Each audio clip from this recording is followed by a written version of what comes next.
What's up, everybody? Welcome to Gojo with Mike Golick Jr. That is me. With me, as always, on Wednesdays, as you have become used to them, super producer Brandon Newman and Fox Sports writer and college football reporter Charlotte Wilder. Friends, what's going on?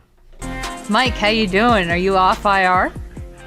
Yeah, I guess for the sake of today's podcast, we could call this injury designation because, boy, oh boy, it's been a wild 24 hours for everybody involved here. Apologies to everyone yesterday as there was no podcast. We put out on Twitter, your boy caught some sort of either 24-hour bug or food poisoning and just happened to do it the night the Dallas freaking Cowboys were playing Tom Brady on the Monday Night Football version of Super Wildcard Weekend. Like, Brandon, from a content perspective, not many ways I could have messed that up worse than I did.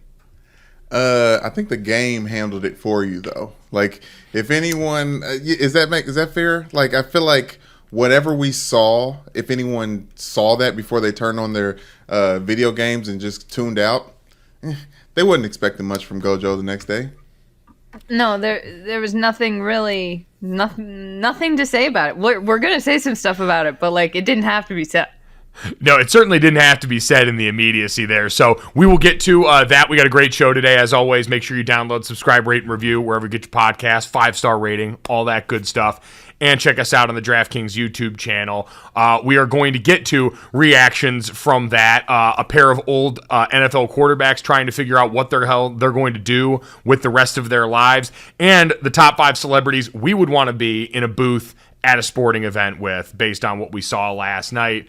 But yeah, so I feel like I say injury designation because obviously I was down for the count in a way where we couldn't do this show. Brandon, you are also limping into today, coming off, as anyone who's watching on YouTube can see, with your very festive, although I would say tasteful and understated birthday party hat. You survived a 1-year-old's birthday party yesterday. How was that? Yay! Yeah, happy birthday to your 1-year-old son, Mac. We're very excited for him. Yes, happy birthday, Mac. Thank you so much. Happy birthday, Mac J. Just beautiful little Capricorn he is. Yeah, that was a lot, Mike. I don't want to say your injury was well timed in my life, but I used all of those hours for things that I had no business. I didn't want to. Not that I didn't want. It's a lot. Because the birthday is one thing, but I got my passport, my big boy driver's license as well during that time period. I had to go to the courthouse. Anytime you go into a courthouse, talking about the quantum realm, it was a lot of errands yesterday, capped off with the birthday party with him, smash cake, eating the stuff, and bedtime was a nightmare. So, yeah, my mind, God bless. Say your prayers. Was this a kind of birthday, 1-year-old birthday party where you had other 1-year-olds? There? Hell no. Okay. I don't think that happens post-COVID, but I also don't think that happens for like the you don't first have friends party. when you're 1. Yeah, like so the first one is literally just for the pictures, for the pomp and circumstances. So when he looks back, you can see we celebrated a little bit, but they're not going to remember it in that. So we didn't do anything big. Your 1-year-old's birthday party seems like more of a celebration for you, the parents. Like, we kept this child alive through the first year where it is more dependent on us than it will ever be. Yes. I realized my issue with parenting and what I was getting it wrong was I'm thinking of it like a job where I just cash the check and the check is them staying alive for a whole other year versus immersing myself in the process and getting better as I learn and grow. You know what I mean? So I'm rethinking about how I'm attacking it, but I was attacking the whole thing the wrong way. Well, I remember you talked about obviously, how old's Carter again? Is he 3 now? He'll be 3 in March. So Carter's almost 3 years old, and you've started to see his personality, and God, he is basically just mini you. It's actually terrifying and hilarious to see how similar he is to you. But one of our good friends, Trevor Robinson, who was a teammate of ours in college, said it to me best one time is, early on, the first year or two, your pass-fail grade as a parent is this child alive? That's basically all you've got to be responsible for. Then after a certain point, it's your job to make sure they're not an asshole. And that's a much harder, in a lot of ways, process than just keeping the baby alive. And speaking, but going back to what Charlotte said about having other kids around, that's when that gets tested. When you have other kids around and then one kid's hand is elbow deep in the cake that's not theirs. It's okay, whose parent Like, what is going on here? What went wrong when? Oh, yeah. Big time. Yeah. It seems Listen, hard. I don't want to do this. It's hard. I don't know. It's impossible, and I don't wish it. Okay, let me not go there. This is almost the second time you've said this on this podcast. Brandon Newman famously said, I don't wish this on anybody, meaning parenthood. Oh, okay, my God. and we saw that coming, but guess who can see things coming a little bit better? How about Miss that? Charlotte Wilder. Yes, Yeah. because speaking of carrying an injury designation, Charlotte Wilder had gone the first 3 decades of her life apparently not being able to see in a way that was safe for herself or everyone around her. Charlotte, congrats on the glasses. Wow. Thank you so much, Mike. Yeah, I don't know when. I'm questioning everything I know about myself, basically, at this point, because it happened when I was driving. I knew it was bad. I knew I had to do something about it when I was driving this fall from Atlanta to Athens, Georgia, and it was nighttime. My plane had landed. I was there for college football, blah, blah, blah. And I couldn't read the road signs, the giant green highway signs, and I was also having trouble reading the smaller print on the GPS on like Apple CarPlay, being like, I couldn't match up like turn on this road to the road sign. And I was like, this isn't safe for me. It's not safe for anybody else on the road. I also don't know where I'm going to end up but figured it out. And I'd known that I couldn't really see much. Like, I would ask people, I'd be like, can you see that score on the game? And they'd be like, yes. And I'd be like, huh, interesting. Or I'd be like, can you read that speed limit sign? And they'd be like, yes. And I'd be like, okay. So I finally decided to do something about it, and I go in, and she's like doing the eye test, and she was like, shout out to optometrists. Yeah. It honestly, like, what a great job, because I almost started crying when I could see. Like, she would flip some of the things, and I was like, oh my God, I can see it. And I was like, sorry, I don't mean to get emotional. And she was like, first of all, you have a really low prescription. She was like, it's not like I was acting as though like I had some major corrective experience. She was like, I had LASIK and your eyes are like what my eyes are now. And I was like, well, don't rain on my parade. Like, I'm feeling really good about this. But I walked out of the store, and apparently I have astigmatism too, which I didn't my eyes are shaped funny. Yeah. And I'm walking out of the store. I didn't realize you have to get used to glasses. It was like the ground was moving under me, and because my depth perception was all off, so I must have looked like I was on mushrooms to anybody watching me trying to walk down the street. I came home and I was like, I don't know if these are right. And then I read, you have to get used to it.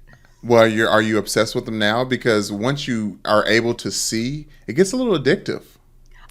Yes, it's incredible. And also, though, she was like, don't use them for reading or for like stuff up close. And I was like, okay, but so I sort of, whenever I read, if you're watching on YouTube, whenever I look at my phone, I do this, and my glasses sort of rest on my forehead. Oh, I bring them down. But like, I can see you guys a lot better than I could ever see you guys before. Charlotte, that where to put your glasses on top of your head is an art form, and if you want any tips on it, no one has perfected it quite like my dad, who has reached the age now. My dad just turned 60, to where he's got his normal glasses and his readers, and so you'll see him on the couch at times with not one but 2 sets of glasses perched on his head. Thankfully, he's got a thick, rich, full head of hair, so that part gets to hold one in place, and then the furrowed brow does the other one, but he is god tier when it comes to managing to hold his glasses while he needs to do something else. I might hit him up for some tips. Now, one thing that his generation does do is they have the readers just at the bottom, where you just you're looking down. Progressive. No, not the progressive. Just like what it is. It's kind of like progressive, but it's not the shade progressive. Bifocals. It's just the bifocals. Yeah, thank you. That's what it is. Bifocals, where the readers are at the bottom, where it's like, magnifying glass when you look down, but if you look up, whatever your prescription is. Charlotte, you seem like a real contender. Have you ever thought about, now in the limited time you've had glasses, the ones that break away in the middle? So if you wanted to do those, you can just snap them away and then put them down to the side. That feels like peak efficiency. That might be the meanest thing anyone's ever said to me. Charlotte, you seem like a real candidate for the nerdiest glasses possible. I don't think they're nerdy. Hey, it's No, look, true. my uncle has them. I think they're the coolest things I've ever seen. Pull them apart, put them around your neck, pull them back. I mean, yeah, I might have to get a pair. I'm not even kidding. I think they're like the Crocs of glasses. Oh God, then I really did that. bully you. I'm so sorry. No, but It's I like true. but like Crocs are cool. Yeah. Now they are. By the way, Charlotte, this is the first. So this is the first time you've ever had glasses in your life. I was trying to think if like I'd known anyone else like this, and then I realized we did this story in August. Tony Jefferson, that defensive back with the Ravens, who Yes. tweeted out, "I can't even lie. I stopped wearing my glasses years ago, and that might have been the dumbest thing I've done. I can see so much clearer and further with my glasses. It's wild." So. Hey, While he rejected the prescription he had, you at least Yeah. were in brothers in arms with someone who waited till later in life to go ahead and correct it. It's awesome. I almost recommend it because it's like setting the lowest bar for yourself, and then you in your 30s you get to have, you don't lose teeth anymore. You don't get to grow new teeth. You're not Right. you're not growing. You're not getting new shoes because you have to. Like there's something fun about growing, and this is the closest I've felt to that. So Hey, and Anyway. I'm gonna tell you, I'm the old man here. Y'all better go see an optometrist. You don't know what's going on with them eyes, because I got astigmatism too. I realize that I need, like, my eyes get dry. I need eye drops just to keep shit lubricated. Like, Oh, there's yeah. all kinds of stuff that goes on with the eyes. Too much pressure going on in your eyes. I almost thought I had. They thought I had. I almost said. They thought I had glaucoma, but I almost said gonorrhea. That'd been a My weird conversation to have with your optometrist. optometrist. It's like, Brandon, this didn't come up in any of the tests that we ran, but It's getting to your eyeballs. okay,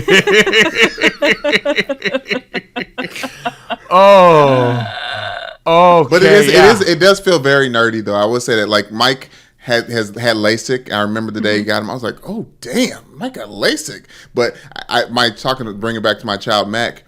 I think he will be a bully, unfortunately, growing up, because, like, whenever I wear my glasses, he smacks them off my face like I'm a little kid. Like, he, like, wants to shove me in the locker, but he can't because I'm holding him. But he's just like, get them shits off, like, you dumbass, get the Fucking nerd. glasses off, nerd, dad. Okay, There you go. You have to make sure your kid's not an asshole, but maybe you can't choose if they're a bully or not. Maybe that's just innate. Yeah, maybe. Learned in the womb. But you know what? Proud of everyone for overcoming obstacles to get here today. Great stuff by everyone involved here.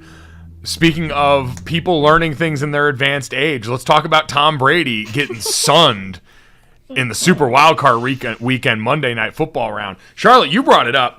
So I picked the Cowboys to win this game. I picked the Cowboys to win with the spread in this game. And at no point did I ever feel good about that choice, because the looming specter of Tom Brady has been the hell that's haunted most of our lifetimes, sans New England fans like yourself who have grown up enjoying Tom Brady and the spoils of war that he brings home. But for the rest of us, it's been like watching the inevitable happen every so often.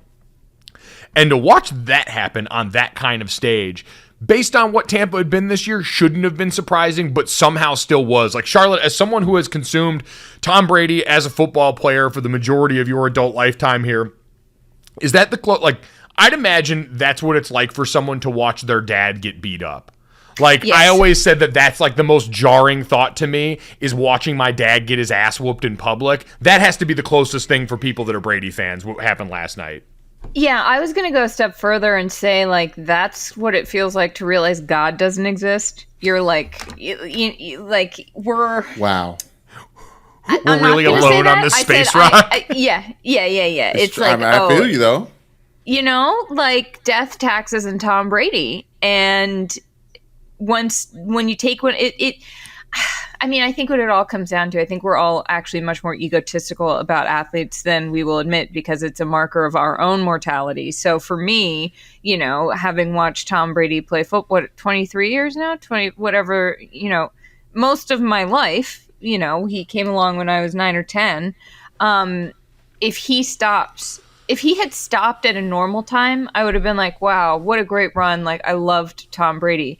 But he kept going so long that, like, if he stops playing football or being good at football, then, like, what does that mean for the rest of us? It's like such an unfathomable thing. And the thing is, I don't think he's going to stop.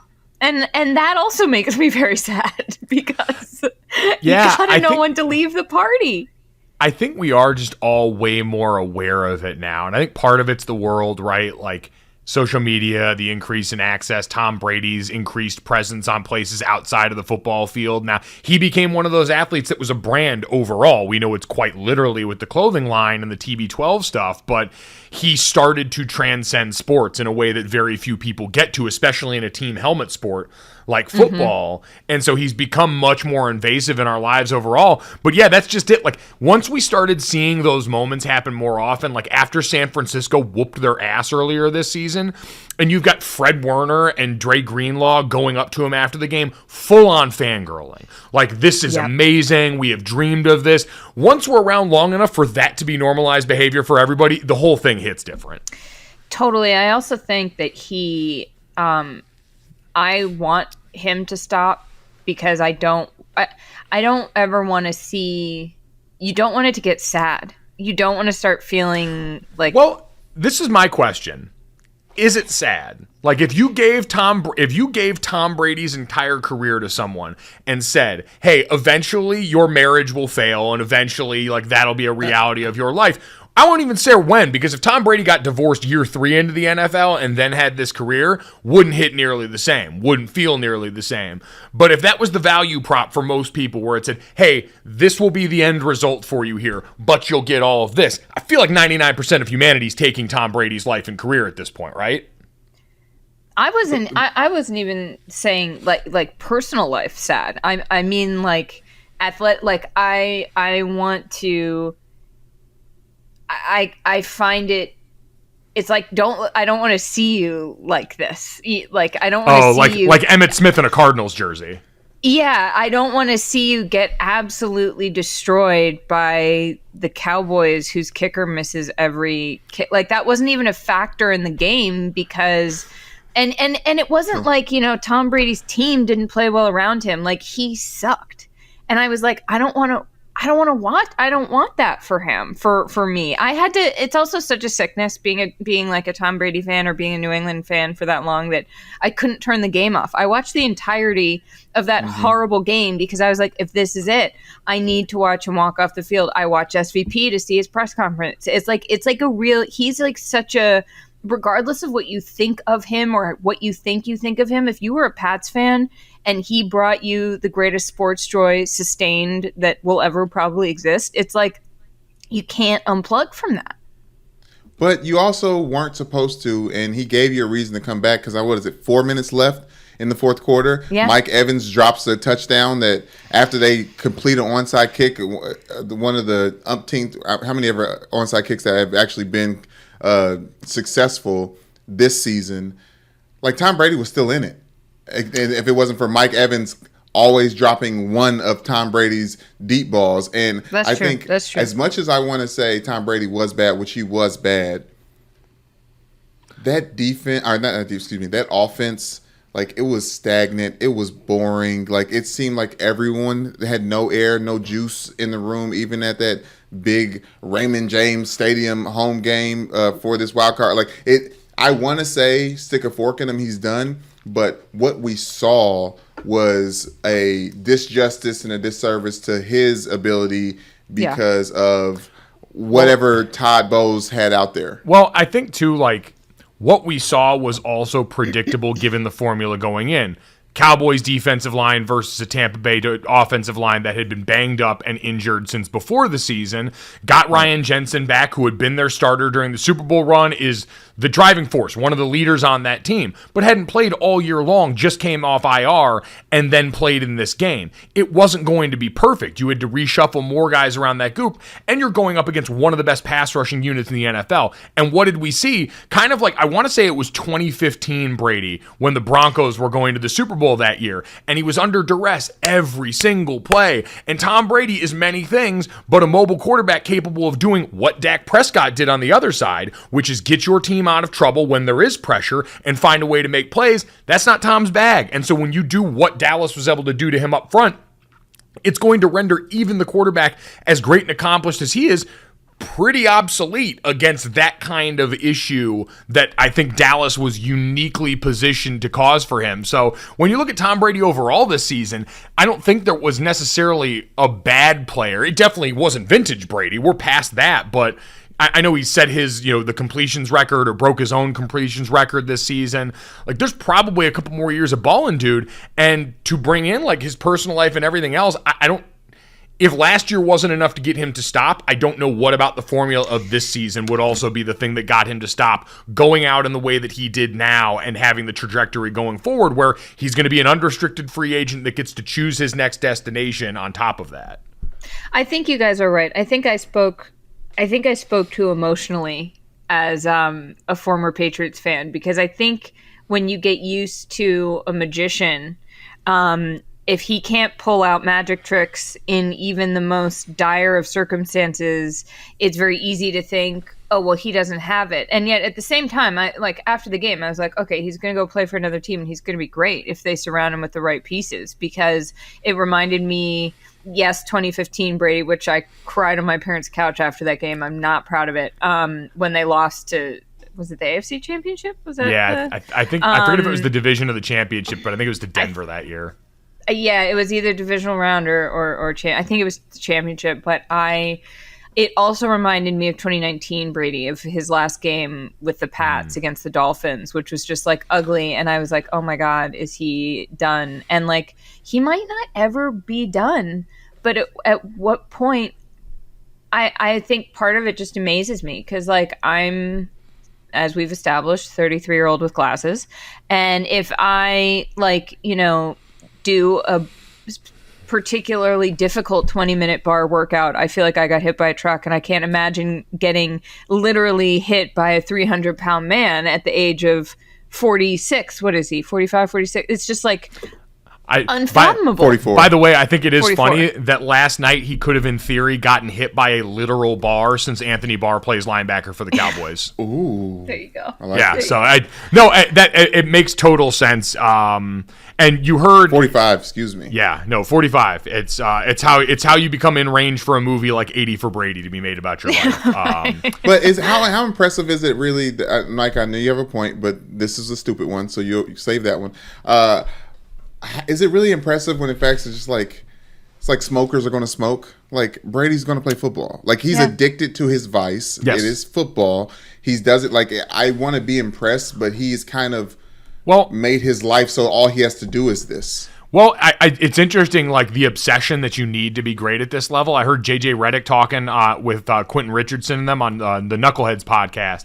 And hearing JJ Redick, who, again, JJ Redick was a really good NBA player. He's by no means in the cast of players, the group of players that we talk about with LeBron, like the upper levels that would be in the Tom Brady category of players. But he's still great enough. And listening to him talk about his offseason regimen, where he said, as soon as our season ended, my offseason started the next Monday. I took X amount of shots every Sunday during my offseason. I had my naps planned out during the day. Like, everything was down to the minute. And he said when he stopped playing, it was because he couldn't physically keep up with his offseasons anymore. He wasn't willing to do all that work anymore. And with Tom Brady, we know part of this has been a little bit more of a balancing act, right? He had the 40 days off when he was retired this offseason. He got the time off in the middle of training camp to go, handle whatever business he had to during that time. So Tampa has met him halfway on some of those things, but this is clearly a guy that still enjoys that portion of things a lot, and pretty much every player will tell you that's the thing that ends up retiring you even far before whatever starts happening to you on the field does. I think it's definitely an obsession situation, and I think it's a control situation, and I think it's, a perfectionist situation. And I can't remember if I've said this to you guys before, but in 2017, I profiled Chris Long, which is sort of how we ended up becoming friends, because after I wrote about him, we just sort of kept in touch. And I remember I was in his apartment then in Philly. His wife Megan was there, his two boys, or maybe just one boy at that point, I don't know. And we'd gone to the Eagles facility that day. We went to Whole Foods, which was hilarious. Going to Whole Foods with Chris Long, I highly recommend it. And I asked him, I said something like, are you scared of injuries or of, what could happen to you playing? And he looked at me and he said, no, I'm not afraid of any of that. I'm afraid of the void. And I said, what? And he said, the void. He was like, it's what I'm staring into, which is that he and I are not too far apart in age. And he was like, but you, basically, your career is just starting. Like, you have the rest of your life to do this and get good at this. Like, mine is ending. And then it's like, what do I do? And I feel like Tom Brady is trying to transcend his own, not his mortality, but just his physical reality of his body, because he knows the game so well. He sees the field like it's a chessboard. And why would you stop doing that if you can still see it, you know? I've heard a lot of, I forget if it was Phillip Rivers or if it was Peyton Manning at the end of his career, but essentially the sentiment offered by one of them was, I've now played long enough, to your point, Charlotte, to have a lot of the answers to the test. And if physically I can still go out there and take the test, then why would I rob myself of the time where I'm finally getting the benefit of all of those years, almost, in decades plus for some of these guys, of the hard work that's gotten me to that point now, to where my mind has been allowed to catch up to what my body's been able to do for so long. It's got to be intoxicating when you feel like, oh, I finally got this. I finally got this nailed. But then your body starts to decay too fast for you to take advantage of it. And if you're Tom Brady, you're probably looking at everything like, I had one of the biggest distractions of my life happen to me this past year, right? Like and they still got to the playoffs, right?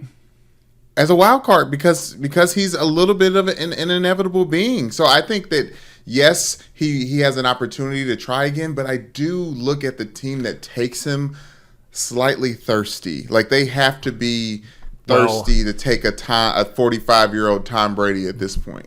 They're trying to sell jerseys too. Well, that's why. I'm not kidding. Like it's a marketing. It's a chance to get Texans back up the Brinks truck. Well, and that's the thing is like Tom Brady's a free agent, so he's going to have choice in where he goes on this, and that's why the pull of who would want him most versus where he would want to be most is fascinating. And I think the simplest answer is Tampa again. Like when that roster gets healthier, I think it's in a much better place. I know that Todd Bowles came out and refuted some reports that they were going to part ways with Byron Leftwich, but I feel like that's a change that now that we've started to see that information leak out will probably be made. And so some of the questions about what happened on offense this year are going to have to be addressed. But like Brandon and Charlotte, to your point about trying to sell jerseys, Raiders make an infinite amount of sense for that reason, right? Mark Davis has been looking for someone to be the face of that franchise since he brought John Gruden over as the head coach. They just parted ways with Derek Carr. They've got a new coach in Josh McDaniels, who obviously has a ton of familiarity with Tom. And you've got great offensive weapons you could sell him. But overall on the team, like, why would Tom want to go there? You're in a team that's trying to get on the way up, but clearly hitting a bit of a restart, and you're in a division where Patrick Mahomes still lives right now. Not a place that I don't think, especially Tom, who for a long time now has been used to, whether it was in New England in the AFC East for all those years, or the last couple years in the NFC South, is used to having opportunities potentially like this year, where you don't have to be the greatest team in the world, but the rest of the division is so bad that you can find your way into the postseason as long as you don't totally F it up. Also, he, sure, his family life might be slightly more streamlined now, but it's certainly not less complicated. Like he still is going to want to be near his kids. He's still, his son Jack, I'm pretty sure is being raised in New York. Who knows where, Giselle and the kids are going to be. And it feels a little, I don't know. I don't like talking about that sort of thing because it feels a little crass and speculative, but I do think in this situation of being like, where is someone going to go? In the interest of looking at athletes as whole people, even if they seem godlike in myth status, for better or for worse, as Brady is, he still does have these very real human things that, like, are you going to go across the country to Vegas? Like, can you do that? Maybe. Well, who knows? But I do think those things factor in. The only cross-country place that I could see in to the point of, like, what Brady would want the most, San Francisco. Yeah. Like, it's a place that's got a lot of quarterback volatility right now, even if you think they found something with Brock Purdy. It's the most quarterback solvent offense in pro sports right now. Yeah. All the childhood ties for Tom. It's a championship ready team. It's a championship contender this year. That defense, the offense, Kyle as a play caller, all those things could adequately absorb Tom Brady, keep him in the range of the place he wants to be right now, while in the NFC West, you've got the Cardinals trying to figure their stuff out. The Rams might be on the verge of a or at least in a very comprised compromised position, even with Sean McVay and Matthew Stafford coming back, and the Seahawks in the Geno Smith era. We'll see where that goes, but it would be the most advantageous position for Tom Brady. I'm just not sure at this point, with how quarterback agnostic Kyle Shanahan's shown himself to be, if that organization wants to take the resources they need and put it on a 1 year. No, maybe they're desperate enough now. And maybe if they don't win the Super Bowl this year, they keep saying, man, we've been close however many times. We feel like we might be worried about the end of whenever this cycle goes, and we want to swing hard for one more chance. Maybe that works, but I don't feel like the 49ers would be inclined to make that move based on what they've been doing. I'd be shocked. Well, as ugly as it looked against the Cowboys, it was really a result of Dak Prescott looking amazing. And I'm not trying to change the subject just yet, but I mean, like Charlotte said, with it getting ugly with Brady, is there a reality to us not even getting that season where it gets really ugly with Brady, and before that, he just takes his seat as a backup? Like, is there any reality to that? He's never going to be a backup. He'll No. never stick around long enough in the league to be a backup. No, that's I'm talking about next year. Like on a team that is contending. Like, we'll talk about Aaron Rodgers later, but it's no point in playing it unless you're going to win the whole thing, right? Like, Tom Brady has a better chance. I'm saying being competitive on a backing up a Rams team or getting beat out at the 49ers. No. Just sitting on the roster. No? That guy's going to retire before he's a backup. yeah. Would be my read. The I just ultra think- bloodthirsty competitor will not go out that way too. Especially, I mean, all of these guys that are fortunate in that tier of players to be legacy conscious, they all at some point, I'd imagine, start to think about that stuff. And whether it's pride or anything else, none of it will let him get close to that. But it's so interesting to think about knowing when to leave the party. I once had a friend tell me, not as a sports analogy, like completely just talking about when you should leave parties, is that you should leave a party when you're still having fun. And you should leave a party when, like, you don't really quite want to leave the party yet, but, like, if you leave then, you're just going to have the best memories of it. And then you might get a little bit more sleep and maybe you drink a little bit less. And for me, that would have been after he won with Tampa. Like, if I had been Brady, I would have been like, you know what? I think I proved literally everything I have to prove, which is why, to me, it's not about proving anything. It's that he can't stop and that he could prove more, and that there's this obsessive quality to it where it's like, he's like, well, why would I leave the party if I could win another Super Bowl? Because ostensibly he still could now. He could go to a team next year and win the goddamn, excuse my language, Super Bowl. And, like, that's insane, but I believe that. He threw 66 passes yesterday. That's insane. Not yesterday, Monday Night Football. Yeah. He's still Tom Brady. That's why we watch. That's why we care. Right. That's why he's good. He's good. I know. It's just nuts. It's just absolutely nuts. I have trouble, like, as much as I've reported on him, as much as I've thought about him, as much as he's impacted my life as a sports fan, I'm just like, what is going on? Okay. Is there no, I don't care about him, but I think there are some places, legacy conscious, Mike is talking about it, that he just can't go because no one would ever expect him to see him there. Like, there are some places it's just like a no-go because the franchise isn't worthy Texans of is one. him. Can't go to the Texans. I just want to do it based on what uniform he would look the worst in at this point. Like, could you imagine the Texans seeing Tom Brady in the Seahawks action green uniforms? No, yeah. No. Wait, Commanders? I always think of, whenever I see those Commanders, no, oh my God. Whenever I see the Seahawks, color rush, RIP, neon green uniforms, I think of James and the Giant Peach, because they described all these little green glowing worms that lived inside the peach or something. And anyway, so that's how my brain works. What about you guys? Listen, I don't want to bring it back up, but I mean, me suggesting the glasses that snap apart in the middle doesn't seem that far off now. Yeah, oh God, I walked right into that one. Okay, anyway. By the way, with all this Brady talk, shout out to Dak Prescott, who played one of his best games at the most important juncture he could have possibly played it at, and should hopefully by him some grace. I saw Ryan Russillo tweeted something to the effect of Twitter is a place where we read a book and try to judge after every page whether it's the best or worst book ever read. And I think a lot of that is the experience of being the Dallas Cowboys quarterback, especially Dak Prescott, where after every single pass you throw, we will try and render that judgment. And Dak Prescott, who's been largely very good during his Cowboys tenure, but has just suffered an ill that is much older than him in Cowboys land, which is not being able to win meaningfully in the postseason, finally got over that hump a bit. And just in general, I think he played an incredible game where his feet, as much as anything, were on display, both taking off and running and moving around as a passer. Kellen Moore called one of his best games where it was balanced, almost stubbornly balanced in a way that we've been asking them to do ever since Cooper Rush was quarterbacking while Dak Prescott was hurt. And then the defense looked like the normal defense. You had the one scare where Micah Parsons before halftime looked like he was a little lame coming up from an injury there, but overall, incredible marks across the board. The only bad part was Brett Maher going 1 of 5 on extra points in this game in a way that felt deeply uncomfortable to watch after the third one. Brandon, you brought it up. We were all getting to sit there and say, well, I'm sure that won't come back to haunt them. And it didn't, because they whooped their ass so thoroughly it didn't matter, but that was stunning. I thought it was brilliant when the NFL moved the extra point back because we got this.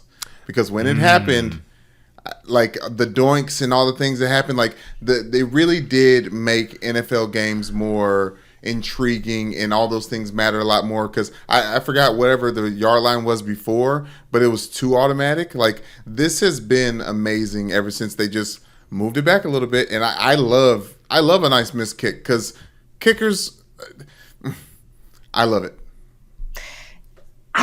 When something like that happens, I think everybody watching that game, you're just like cringing so hard. Like, it's so like, it's so uncomfortable. That's what it is. Like, you're like, there's no way he misses a fourth one. And then he missed a fourth one. And,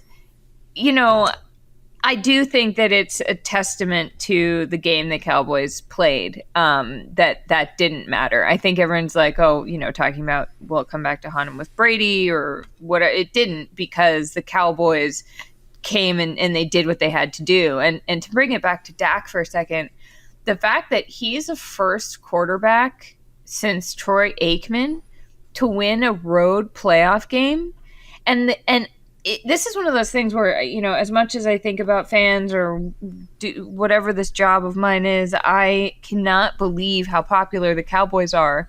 Like, whatever marketing magic Jerry Jones contains is out of control, because they are the most popular team, and they have sucked.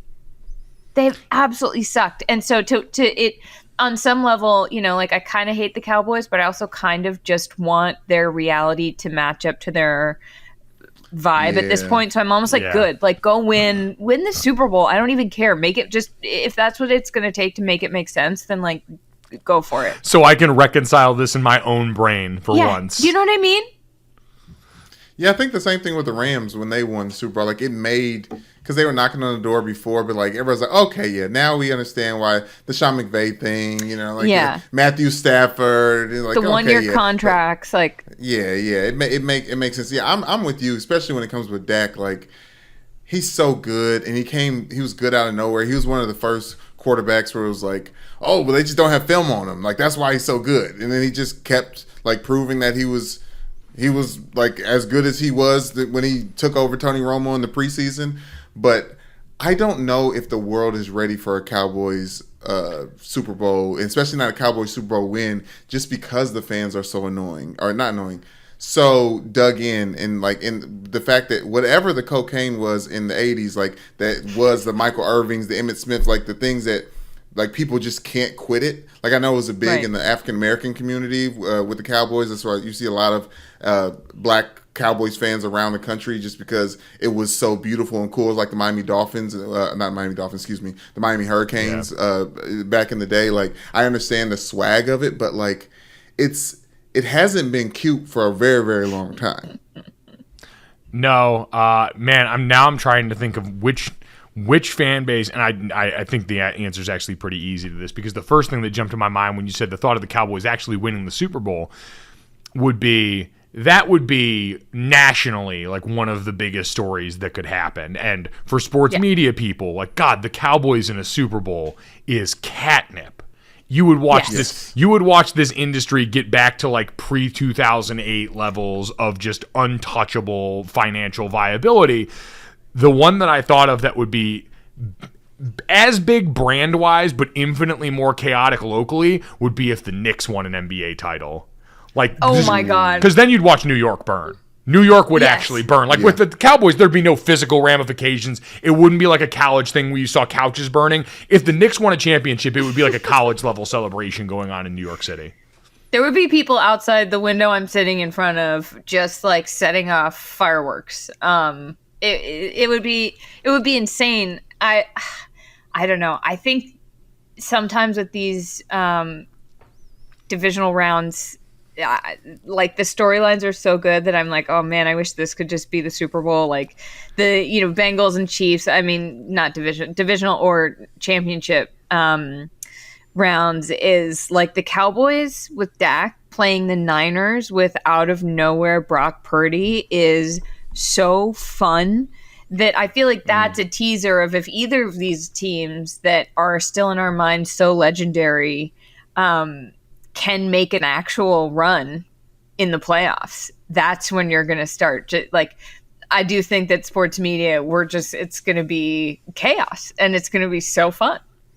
Oh, from your lips to God's ears. Let's keep hoping for it here. Someone make a push. Anyone, please. We beg of you. Speaking of sporting events, Charlotte, one of the other things that I saw come up on your timeline during this game was noticing who was in attendance for the Tampa Bay and Dallas game. And there was a booth were all of these people in one booth, Charlotte, or were they in separate ones? Because I know Tom Cruise was the person I saw them feature on the broadcast, but there was John Daly there too? Yes, John Daly and Hulk Hogan. And I was like, wow, couldn't think of a group of three better guys. Like, I think that they probably have the most lawsuits per athlete Tom Cruise isn't an athlete, but he basically is. I think Tom Cruise was their recruit. Someone responded to my tweet and said, Tom Cruise out there recruiting, #Scientology. And I was laughing so hard. Hey, ABC, always be recruiting. Yep, always be recruiting. Always be recruiting. Well, that sparked an idea from you. We do top 5, bottom 5 here usually every week. A bunch of our Tuesdays recently have been undone, either by illness, the national championship happening, a bunch of stuff. And so we have adapted that on Wednesdays with our friend Charlotte Wilder. So instead of doing NFL top 5, bottom 5 today, we have decided to repurpose that for the NFL's top 5, bottom 5 celebrities that you would like to be in a box with at a football game. So, again, not just celebrities you want to see there, but like these celebrities you're going to potentially interact with. You don't know them going into this. You're coming with a different group, but you're in a large box, and these are going to be people there that you either would just be seeing in there, potentially having a conversation with, full-on tying one on and having a bender with, becoming lifelong friends with. Any of those is possibilities here based on what we saw coming out of Tampa, which, boy, if there was a celebrity trio indicative of Tampa, that might be the group that you mentioned there. Charlotte, since this was your idea and since you were the one that brought this to our attention here, do you want to present your top 5 first? Yeah, I have 2 things to say about my top 5. One, as soon as I said it, I realized I put way too much pressure on myself because I know that there are people I'm not thinking of, and it's going to drive me insane. But it's also, I had definitely have the weirdest list. And it's also a list of someone who would have those glasses that separated in the middle. So I'm just going to start us off and say Julia Louis-Dreyfus. I feel like she'd be a blast. Like, yeah. I once DM'd her on Instagram when I saw she was in New York and was like, hey, if you want to hang out, let me know. And then... Charlotte, how long ago was this? I think it was 2019. So you were a grown adult and you just lobbed one JLD's way. I was in my 30s. Wow. Did you get a response? Or I'll say this like this. Obviously, you didn't get a response. How frequently did you go back to check if you got a response? I was really embarrassed for like 2 days, so I checked for 2 days, and then the embarrassment was to the point where I was like, I just can't look. Oh, I shouldn't have. I can't believe I just said that on a. No, it's great. No, I mean, it's honestly. You know what? Honestly, we need to clip this and tweet this at Julia Louis-Dreyfus and ask her, what the hell? Who are you to ignore our friend Charlotte when she's Maybe trying I to invite tweeted at you her. out for a nice night? I can't remember if it was that I tweeted at her or that I DM'd her, but either way, I actually. The crazy part, I thought I had a chance. You had done the math in your head. It's like, all right, I got a blue was check just mark. Like, I can do this. I was Charlotte? like, we would have so much fun. I was like, I really think we'd get along. I think she would enjoy it. And that's when I realized that I was an insane person. It's a little bit of a be careful what you wish for situation there, because I don't know if you would have been a good host there, because I feel like I'll say this, on the Letterman rap party, because I was working at the Late Show with David Letterman when the show retired, it was her, Chris Rock, Jerry Seinfeld, and I think Jim Carrey, all in like a little group, and they were all just looking at her killing it, and she was the smallest of all of them, and she was just like, and her husband was just kind of like in the way, like in the wing, just kind of watching. Like, Charlotte, I don't know if you want them problems. Like, she's real deal. No. But that's what I want. I want to be in awe of like the wit of this person hanging out with them. I want to be so nervous about every word that I say because she's so funny that I can't even talk. Wow. That's all right. If that's your first person, I'm excited to hear the rest of this Julia list. Louis-Dreyfus. Hit me with a shovel. Run me over with your car. Gosh. Oh. All right, number 4. All right, anyway, Who else? woo. Number 4 is Steve Martin. All right, yeah. Great. No, Mike, that's a great pick. That was a great pick. Thank you. One of my comedy heroes. Also, all my dad wanted for me when I was growing up was to be a writer on SNL, and so he made me read Steve Martin's autobiography, Born Standing Up. Brandon knows, Great incredible stuff. book. Yes. God, this list just gets. I'm like, number 3 is Gary Oldman. No, it's not. Jesus No, Christ, it's not. Charlotte. No, it's not. Oh, I've been watching a lot of Slow Horses, incredible show, and then I watched a bunch of interviews with him, Gary and he Oldman? seems delightful. Gary fun. Oldman. All it makes me think of is the TikTok trend that's been going down of people dubbing the Batman sound. I never said thank you, and you'll never have to. Damn it. I wanted. Now, he took a long time to get his Oscar, but the way he received it, as if he should have been had it. I took him off a pedestal after that. But What? this is your list. After what? Gary Oldman. He won an Oscar, right, for Tinker Tailor. Tinker Tailor Soldier Spy. Oh. And you didn't think he Tinker Tailor deserved Soldier it? Spy. No, he thought he deserved it way back, and he kind of had an air about him in I accepting sort it. of remember I that. didn't appreciate it. I mean, I'm sure I could find any reason of any of these people not to. Maybe Yeah, okay. Of course. If Gary Oldman doesn't end up being as fun, I'll replace him with Austin Butler because I just watched Elvis and that's an incredible performance. Shout out to Gary Oldman as Sirius Black, by the way. My favorite character from the Harry Potter books. I thought he did a very, very dutiful job playing the role. He's unbelievable. Also, watch Slow Horses. It's an incredible spy show, and then you'll do a Cockney accent just for fun all the time, and it'll be really fun for everyone who lives with you. 4th is Quinta Brunson. She's someone that I actually think we maybe could be friends if you're listening. Love Have you sent her a Quinta? DM yet?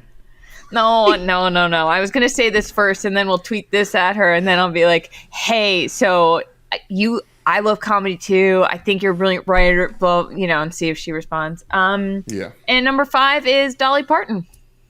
I mean, Ooh. who would dispute Dolly Parton? She's the life of every party she's ever walked into. She's I like that. an I should put Jennifer Coolidge on my list.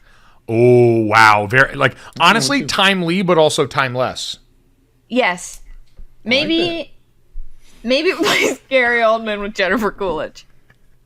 Charlotte, I think for the sake of the good time in this booth, that's probably a good idea. Because I think you need one party starter, and I am very comfortable in saying Jennifer Coolidge will be the party starter.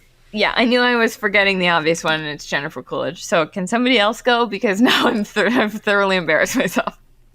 Mike, It's an incredible. I'm not ready. It's an incredible start to this exercise, Charlotte. Number 5 is sort of like the president emeritus for my booth on this one, because I don't think I see him at nearly as many sporting events, but he used to come to Notre Dame games back in the day. Vince Vaughn. Like, for people of our era, I think that's more of the guy. He would spend him and Owen Wilson would come to Notre Dame games when we were good. That's incredible. After we lost the national championship, I was in the lobby of the hotel, very sad with my family, and someone patted me on the back walking by and said, "Hey, keep your head up, great season." And I looked, and it was Vince Vaughn. It was the only thing that like snapped me out. I'd been there super bummed. I looked at my parents. I was like, "Oh shit, that was Vince Vaughn," and I couldn't fully appreciate it because Alabama, but he just again seems like a pretty easy hang, pretty good time overall. I like that. Love it. I think he might be like weirdly. He might have gone off the deep end a little bit. Oh, really? Has he become?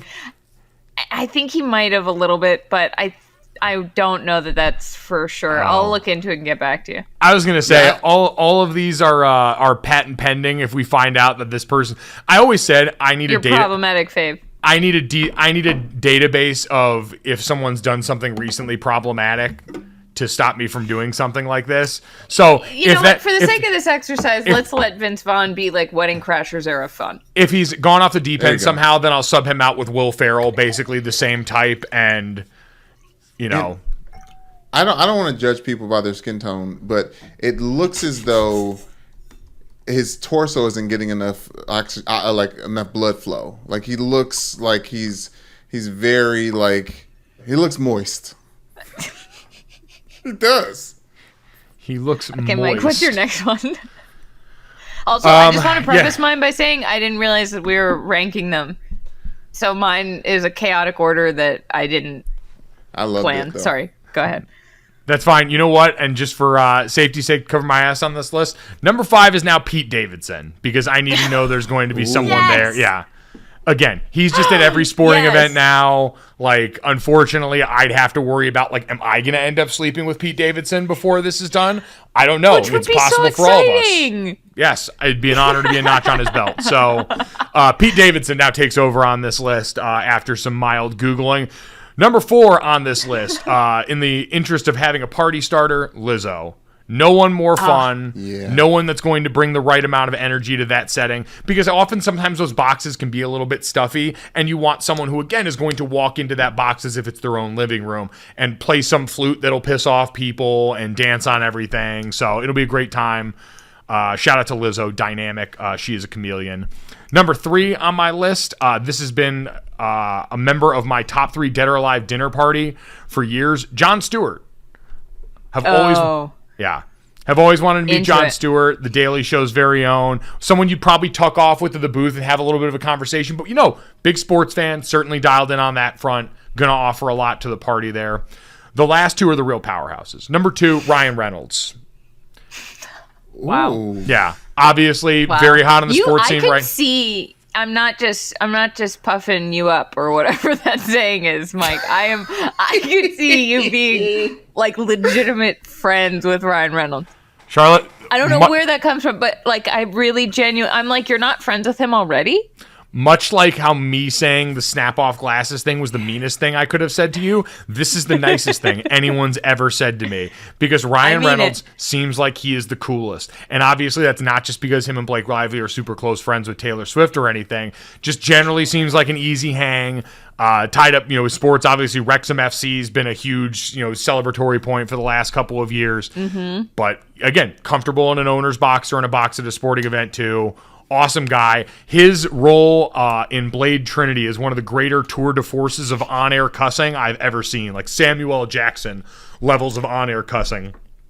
And I just feel like that bodes really well for our interactions in real life. Which brings us to number 1 on my list. Without question, hands down, the number 1 celebrity I would want in the booth for a variety of reasons that really need no explanation here. The mayor of Flavortown, Guy Fieri. I did forget somebody. Yeah. I feel like he's the all-time quarterback for the best built box. Man. He is, but he's just like He's like a staple in all the boxes, though. Like, you're not surprised to see him when he's, like, there's a little bit of like when you see somebody, you're like, oh my gosh, can you believe that person's here? Like, he's always there. Like, yeah, that's like so where he about lives. Is that he wouldn't be too up his own ass to like talk to you and have a good time, because he does this all the time. He's like the bar mitzvah party starter MC of sporting event boxes. My greatest Super Bowl memory ever was when the Super Bowl was in Indianapolis. I ended up at a VIP at a club with Guy Fieri and his crew. And it was like Guy Fieri, LaShawn McCoy, and a bunch of random NFL players in there. And all I remember was, one, Guy and his group being very, very kind. His manager actually hit me up and ended up sending us a bunch of shirts after of like whatever Guy's clothing line is, which were great. He was cool. But I just remember being in that VIP because at that point I was still in college. And so we were in there, and all of a sudden one of the very wealthy NFL players like threw up. This was not a strip club, but just threw a bunch of money up into the air, and I was like, "Oh man, this is crazy!" And then just like bent down to tie my shoe and picked up some. What bills were they? They were singles, so it wasn't as fulfilling, but it was the thrill of the hunt more than anything. Okay, I've talked about going to Super Bowl in San Francisco before. It was with Fox, and one of our producers was going up to meet up with the rest of the suits at like the top floor of whatever. I think it was International. I think that there's the hotel, and there's like a big bar at the top. And we went up there, and they were like, "Oh, we're going to meet up with them and like hang out with them tonight." And I was like, I had just started working there. I think I was like 8 months into the job. I was like, I don't belong with these people.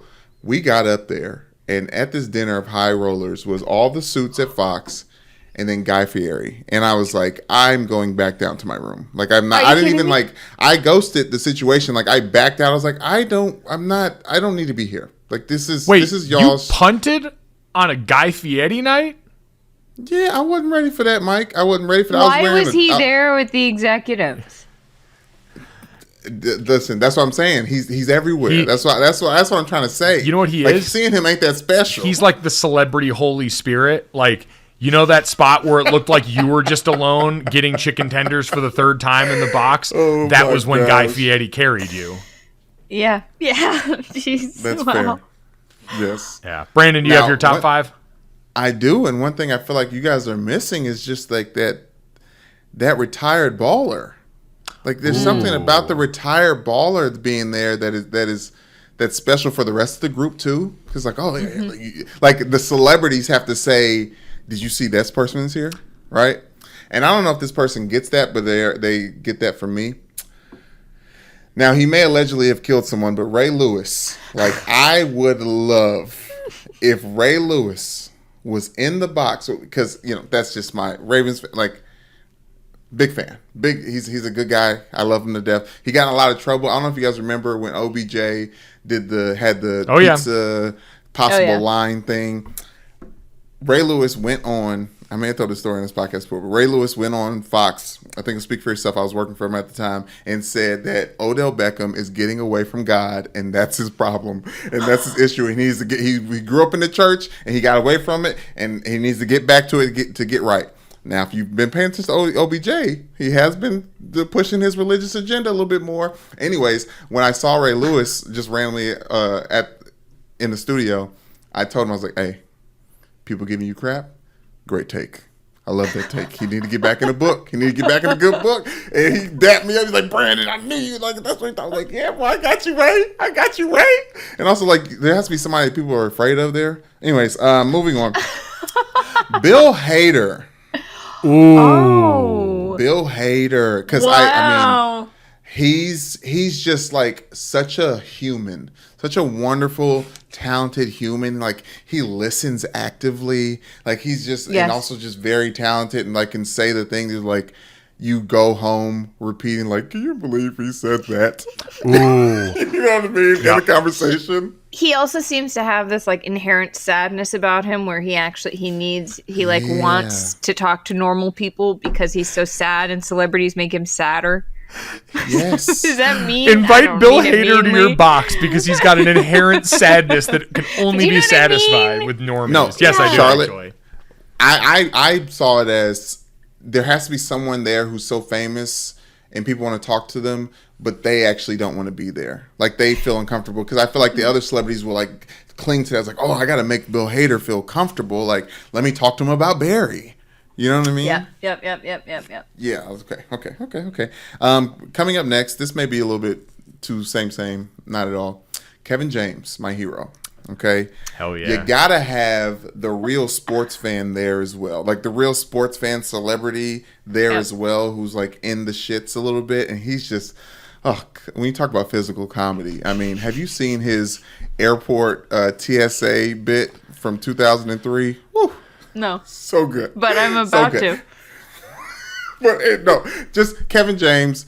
Big fan. I would love to meet him. That's the one that's kind of like where Mike's like, I actually just want to be there so I could like get him in my phone book. And Kevin James seems like he would be the easiest hang of all time. Like, you want to talk about a celebrity that would just be like the universal solvent into whatever friend group you've got, especially around a sporting event. There's no barrier to entry for that guy. He's slapping you on the back. He's over there saying, "Hey, let's do shots. Come on, you guys." He'll get all your friends over there. But then he'll also, like, you'll see him when no one's looking, like helping an old lady get through a crowd or something like that. Like, he's not doing it for the camera. He's just doing it because that's Kevin.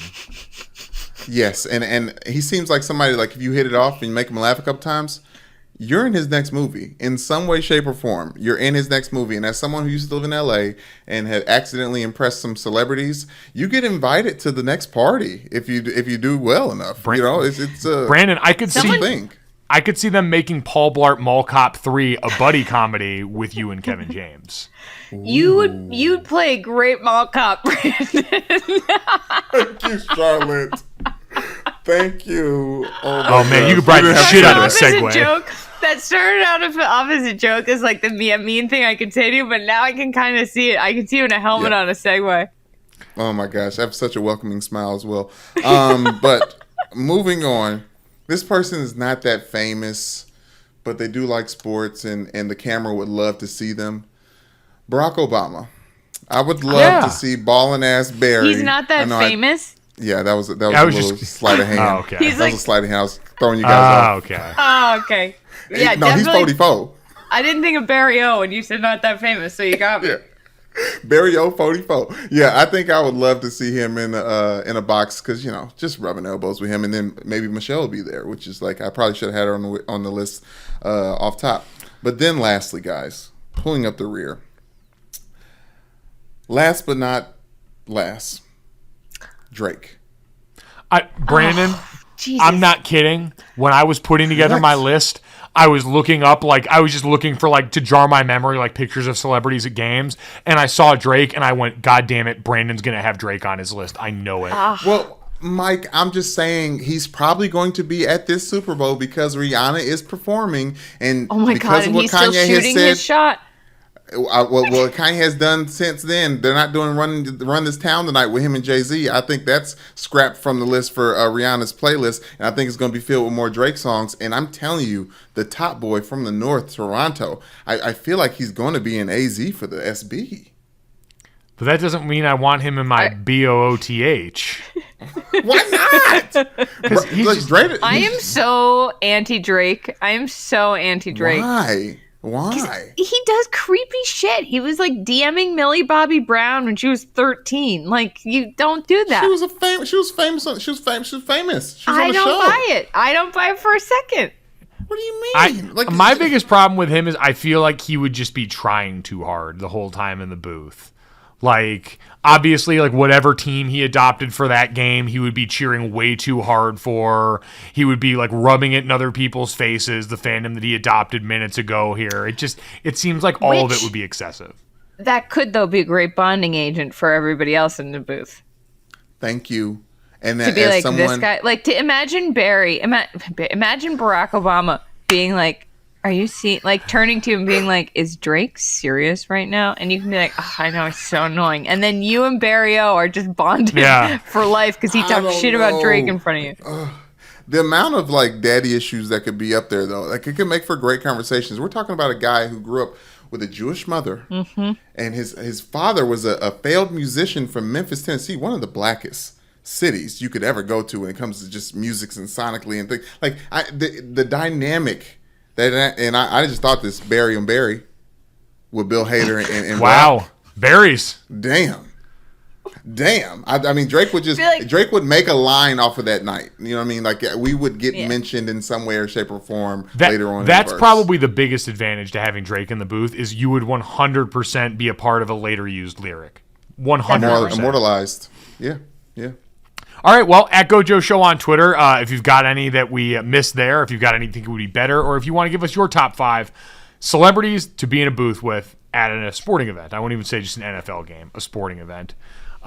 With that in mind, though, guys, time to wrap this thing up the right way. Ask Brandon the important question. Since he's already sung happy birthday in theory today, we now get to ask you, Brandon, what time it is. I know that took a long time, but I wasn't like ready, but I guess if we must. We must. Since we're talking about rapping and whatnot. That's been a banner couple of days for you, Brandon. You know what these make me feel like? I get so into it. These feel like the weird Zoom parties in the beginning of the pandemic where you're like just like hanging out with your friends and like, but nobody does it. But I'm like, I get so amped up. I could like run through a wall after you do this, that, and the third music. This was 100% me. Serious. This I is can't 100%. go to sleep now. It's like biggest compliment ever. Thank you. Charlotte, man. I messed it up a little bit, but Brandon, you know what? Again, what little error occurred in there is far outweighed by the gift that you gave us all there. That was my Lil Jon and T-Pain versus battle during the pandemic. It got me through a time, and I thank you for it. I was serious. I got so drunk in my kitchen listening to that. If you got drunk in your kitchen listening to Brandon Newman, make sure you download, subscribe, rate, and review Gojo wherever you get your podcast. Leave us a 5-star rating and a review, and tell him what a great job he did with that. And guys, speaking of kudos for a job well done, let's get to this, that, and the third for anyone new. 3 quick stories that we end the day on here. Maya Moore announced her retirement officially from the WNBA the other day. Obviously, Maya Moore, who had stepped away from basketball to, the story well publicized for anyone that hadn't heard it, to step away with work in prison reform that ended up with Jonathan Irons, who had been convicted for burglary and assault, to get him out of being wrongfully committed. The two of them ended up married, and a story that really took on a very different life in so many ways. But she had stepped away from basketball since then, and now announced her retirement officially for one of the more storied careers in any sport ever by any person here. Looking at the resume, 4-time WNBA champion, 1-time Finals MVP, 1-time WNBA MVP, 6-time All-Star, 5-time All-WNBA first team, on the 20th and 25th anniversary team, the 2011 Rookie of the Year, 4-time AP All-American at UConn, and 2-time NCAA champion with the Huskies here. This was an incredible stat that I saw, that for high school, college, the WNBA, and Olympics, her combined record was 491 and 78. No way. I can't. That kind of greatness is like hard to wrap your head around. Yes, it's one of those things you hear, you're like, bullshit. Right. Like, but also, if you're around, you know. She basically doesn't know what it's like to lose. Yeah, and obviously we watched. The 30 for 30, her breakaway, and the story between her and her now husband, and the long-standing relationship that they had over years, and then her parents' work in prison reform. It really is special, and it wasn't just her. Like her teammate Renee Montgomery was motivated and moved by her, and obviously everyone was moved in a specific way in that 2020 time with everything that was going on with George Floyd and all the it was just bad. It was really, really bad, but she was a bright spot for a lot of us. And it was one of those reasons like, oh, if she's doing this, if she can walk away from being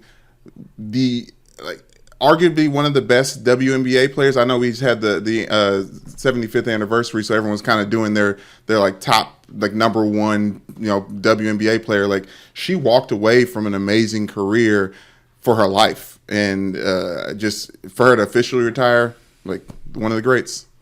Yeah, it's cool because, like you said, this moment also gives everyone time to officially give her flowers on this front. So much of her leaving the game was for all the reasons that you mentioned. I don't want to say complicated in that it was like cumbersome or bad, but just that it involved so much more than basketball. And we obviously shifted a lot of focus and conversation around her because of that.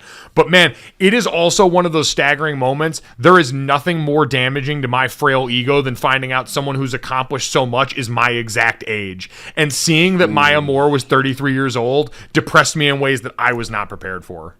I know. When I saw the Rookie of the Year in 2011, I was like, this brings me back to something earlier in the podcast. Mike, you said that Brandon had kept his son alive during the year of his life that he is most dependent on him. I would argue I was more dependent on my parents the year right after I graduated from college than I was when I was 1 year old. And Maya Moore is out here being the Rookie of the Year in the NBA and WNBA. So shout out to one of the GOATs. I mean, unbelievable. Unbelievable career. Oh, I want to correct myself. I said 75 years. I don't know what I was thinking about. Oh, the NBA. NBA was doing their 25 years. 75th, Yeah, 25 years for the WNBA. Yep, But which, yes. again, another list that she was on, because pretty much any list involving women's basketball at the highest levels is going to have Maya Moore's name etched somewhere near the very top. So, congratulations. Such a great sports name. Maya Moore. Ooh. Like, Ooh, oh. yes. Never. Yep, yes. not too polysyllabic. Yeah. You know, starts with the same letter. Alliterative. Oh, love it. Alliteration is the word that I could not remember. It starts with the same letter. Yeah. That old chestnut.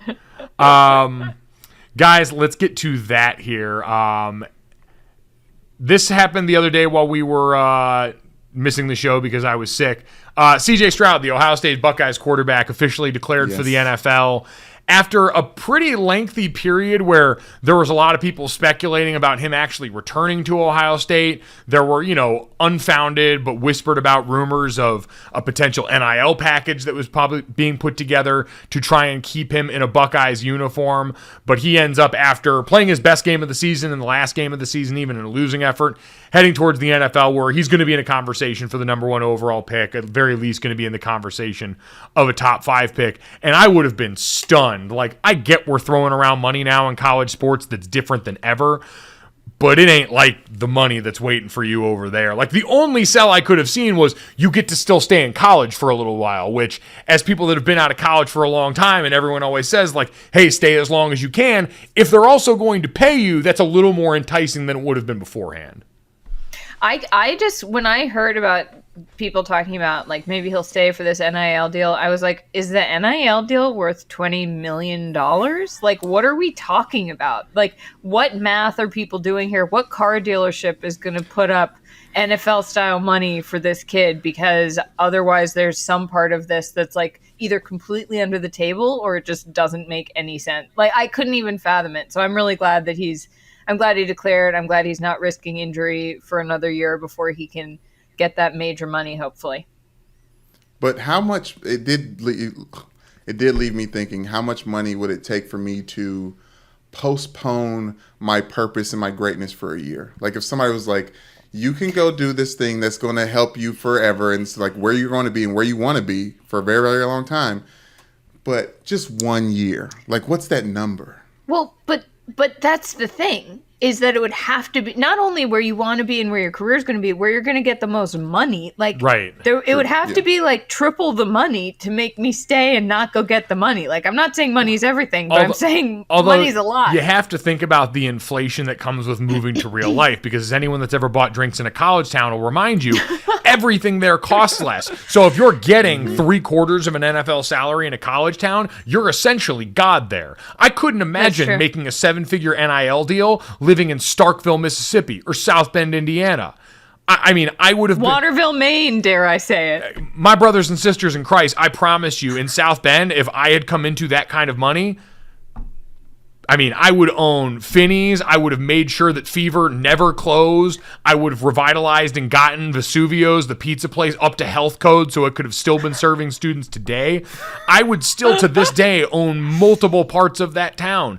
And so the prospect of that, maybe be able to go back and ball super on a budget in a college town, does offset a little bit and have to be factored in there. Yeah. Columbus is like enough of a place, though, that, It is. And Charlotte, you made the right points. Like, these aren't contracts, so you don't technically get, like, the injury guarantees that come with that. And for all the people that want to talk about the insurance policies, there's a well-documented history of those being very difficult and complicated to actually cash in on. So, CJ, even if you're not going to be the king of Columbus anymore, and even though you left, like, don't let people give you shit about the losing to Michigan twice thing. You're about to be richer than all of them. Rub that in their face. Yes. One real quick football question for you, Mike. Are we looking at Ohio State's quarterbacks differently since the success of Justin Fields? So, as I've always pointed out, I thought the label of Ohio State quarterback in the NFL and thus untrustworthy property was always a bad idea, because all of those guys it's not like it's the same quarterback with the same skill set every time that's even running the same offense. We've seen in the amount of time we've been getting Ohio State quarterbacks coming out into the NFL, they've run a variety of different offenses. Even under Ryan Day, the same offense they've run for CJ Stroud isn't the same thing that they ran for Justin Fields or for Dwayne Haskins before him. So no, I don't think there's been enough some of the great ones though have become wide receivers in the league. Like, we played with 12 Pryor in the All-American game, and then Braxton Miller. But think about how long ago that was. That was multiple coaching staffs ago. Like, it's not just some scarlet stain on somebody that shows up at the next level and says, you do not know how to play quarterback. Like, no, everyone's taken on their own merit here. There were people that wanted to do that with Justin Fields year one in the NFL,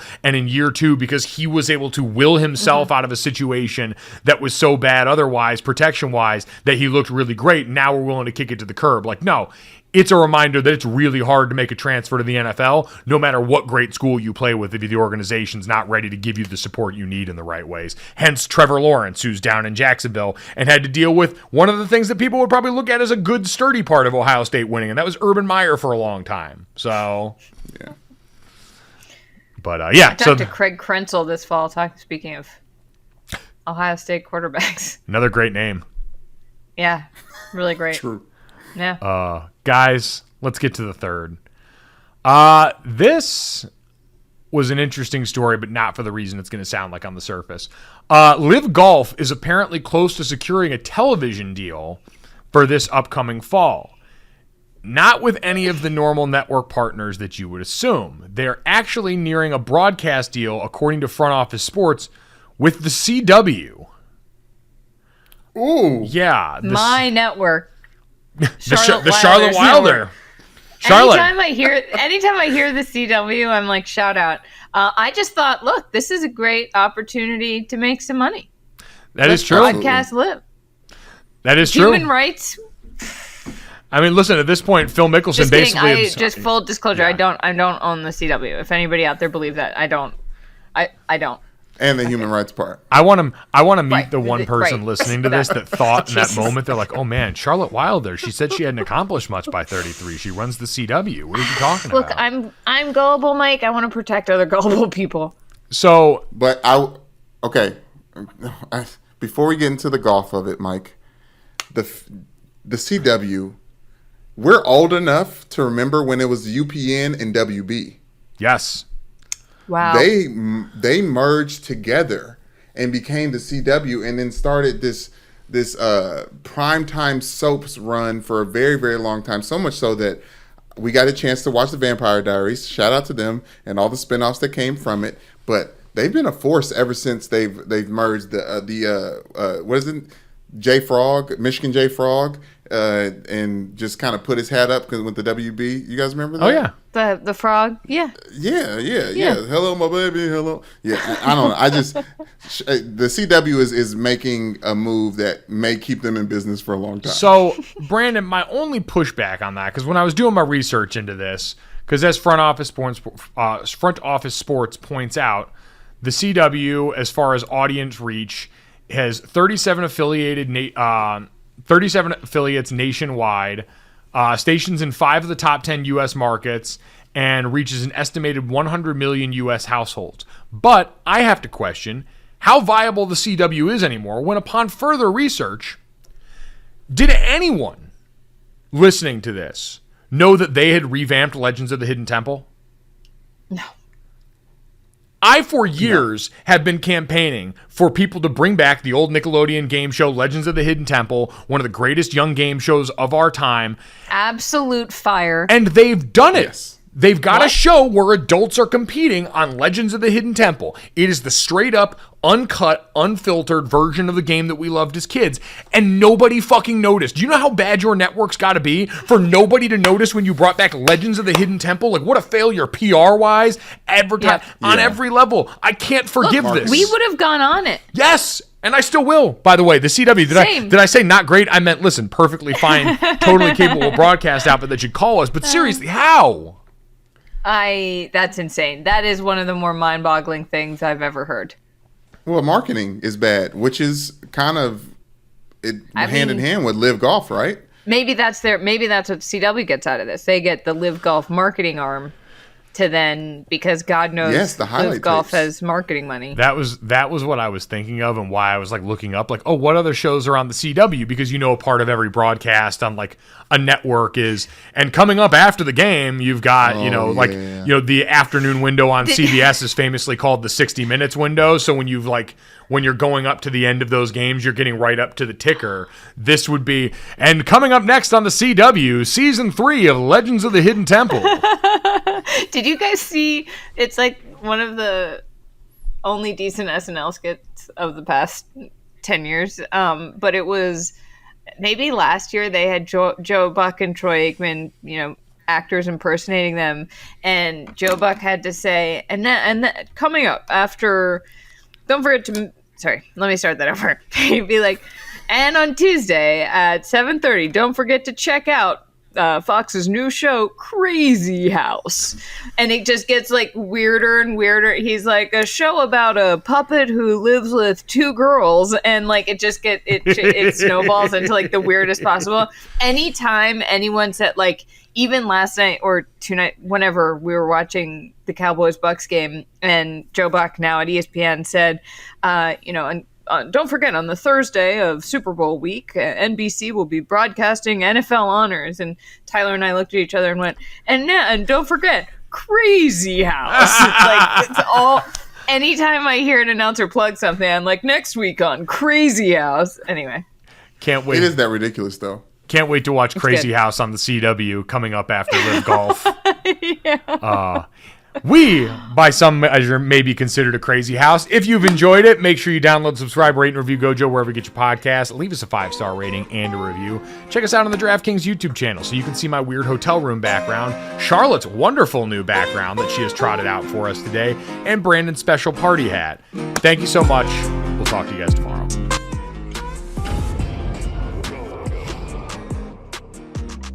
Boom. Money in the bank.